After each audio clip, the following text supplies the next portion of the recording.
address, as you go. Ready? All right, good, what is it, morning or afternoon? Morning.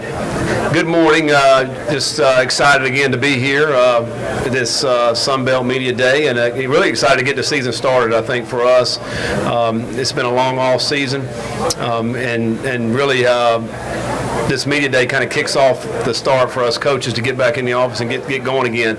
Obviously, our guys have been working out all summer and put a lot of great work and effort and time into that. And so now, we're ready to get this thing going. Start practice, start preparing for Penn State. That's our first game, and then getting ready to get in this league and start competing for another championship for us. We're coming off of 3 straight bowl wins and 2 conference championships. But now kind of in a new era for us with a new quarterback. We've been a luxury to have the same starting quarterback for 4 seasons, and now this will be the first year with Zach Thomas being our quarterback, and then also new defensive coordinator this year. Brian Brown will be our defensive coordinator, and so really those 2 things are kind of been the news for us in our program, this off season. But again, we have a good nucleus back and ready to get going this year.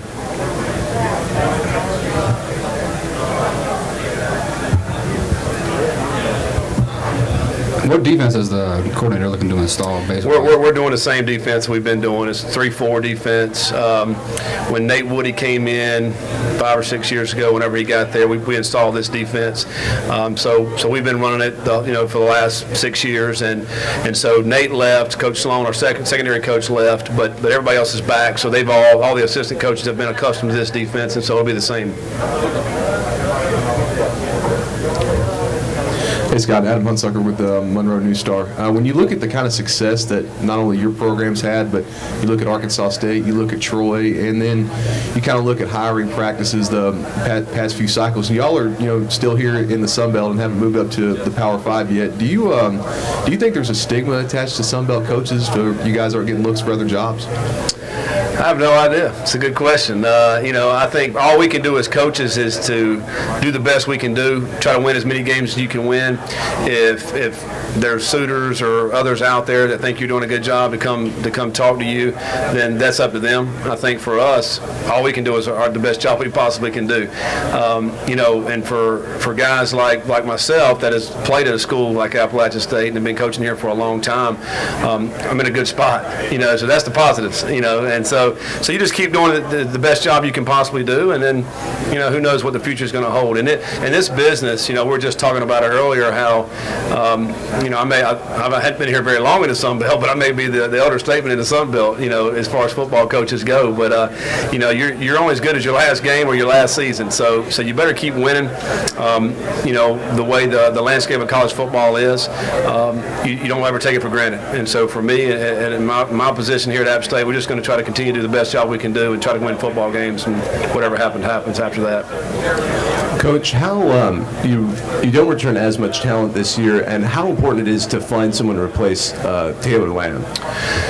Well, I think we have just as much talent back this year. Maybe not well known as far as the name recognition, but I think we do have a ton of talent coming back.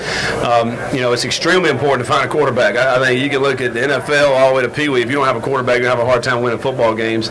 So for us, we feel like we're in good shape with Zach, and then there's a couple other guys right on his heels that are really good as well.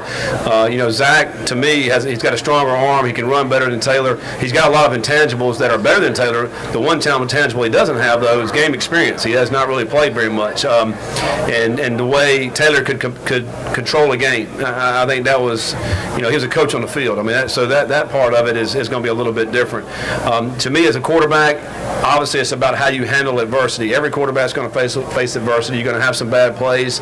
You maybe turn the ball over, getting a bad play, but how do you come back from that? And I think that's going to be the big question mark for Zach. How will he bounce back when he does have a bad play? And but there's so much talent around Zach. You look at Jalen Moore, the running back. We have some talented wide receivers, 3 starters back on the offensive line, a tight end that was preseason all Sun Belt. So I mean, we have some talent around him that I think where he doesn't have to do everything himself. He can let the game come to him and utilize his other players. Coach, so you mentioned playing Penn State, you're getting ready for that, and you've hosted Miami and Wake Forest the last couple of years. Is there a different type of preparation going into Power 5 games versus Sun Belt and other games? No, I mean, you're going to get ready for the game just like you get ready for any game. The same preparation. Throughout a season, it doesn't matter when you play whoever you're playing. You're going to set your schedule out 6 days in advance and then work your plan. So it doesn't matter who they're playing, who you're playing against. I mean, last year we opened up with Georgia, same kind of deal. It just so happens that we've been playing some of these schools that are really good at the time we play them. Penn State is no different. They'll be a top 10 team. Coach Franklin's done an outstanding job with that. But we'll get ready the same way we always get ready to prepare for a game. Coach, Carl was talking about a lot of different things in his remarks earlier today. When you hear that, what's your first reaction as far as where this league is right now? Well, I think the league has continued, since my time being in the league, has continued to grow. I think it all starts with the coaches that are in the league. I think we've hired some outstanding coaches throughout the whole league, and then that filters down through the players. And I think what we've been able to do against peer conferences in the non-conference games and in the bowl games kind of speaks for itself. What we've been able to do the last 4 years, particularly in the bowls in the postseason, our schools have been very competitive and won a lot of football games. So I think that's what you got to look at. And we kind of changed the narrative to maybe 5 to 10 years ago what this conference was like to now where we're very competitive and whoever we're playing. You look and see what Neil Brown did with Troy last year when they beat LSU.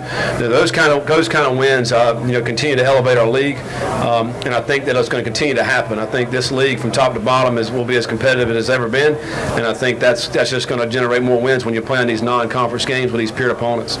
Coach, just actually on the topic of Troy, how big of a deal is it that you get to host them in Boone towards the end of the season? Well, it's always big, when you're able to play in front of our fans at our stadium. To me, it's a tremendous home field advantage. Teams having to come to Boone, and we have a tremendous fan support. Our students line up at the gate and sprint in 2 hours prior to kickoff. You have a great alumni that comes back and supports our team, and we're led the conference in attendance the last couple of years. So, I mean, it's a great atmosphere. So anytime you can play in Boone is a tremendous advantage for us. And to be able to play Troy at home the later in the season, I think probably helps us a little bit as well, because maybe you get a little bit cooler weather, hopefully. But we played Louisiana last year, the last game, and it was close to 60 degrees. So that was in December. So you never know. You may get some good weather, but we can't control that. But I think anytime we can play at home, obviously we think we get an advantage in that.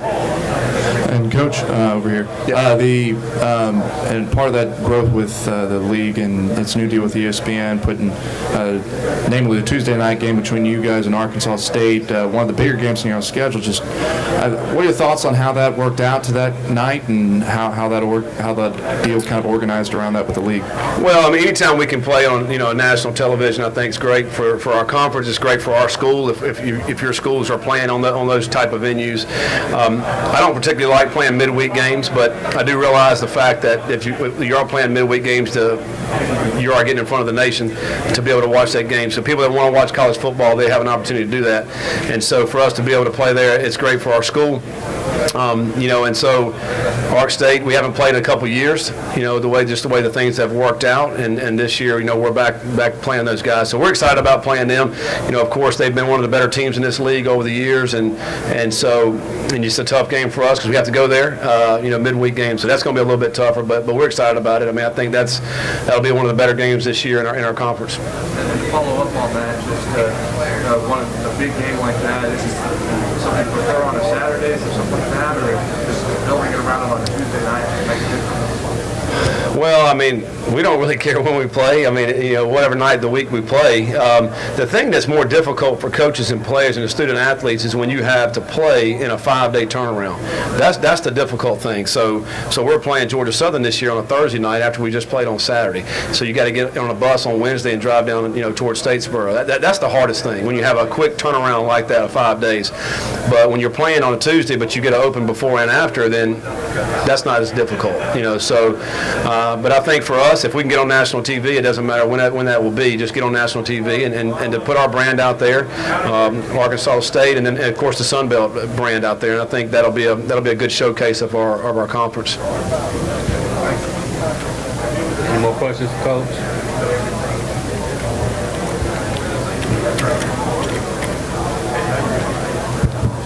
Coach Ron Snyder, News 15. What do you think of the matchup with the Raging Cajuns this season? Obviously, you beat them up pretty good last season, so just having the challenge of having to face them again and having them remember that. Well, no, I think it'll be, a good matchup. New coaching staff, so there'll be a lot of different things that'll be about their program now. And when you play at the time we're going to be playing them, you're already going to be able to see a little bit about what their team's going to be about. The good thing is they have to come back to Boone again this year, so that's good for us. But I think in this league, all these games are tough. You have to be prepared to play, or you'll lose the game, and they'll be no different. They have a lot of talent on their team. They have tremendous size. They always have the type of players that can produce wins, and so we'll obviously have to be ready to go when they come to Boone this year. That it? Thanks, guys. Thank you, Coach. Yeah.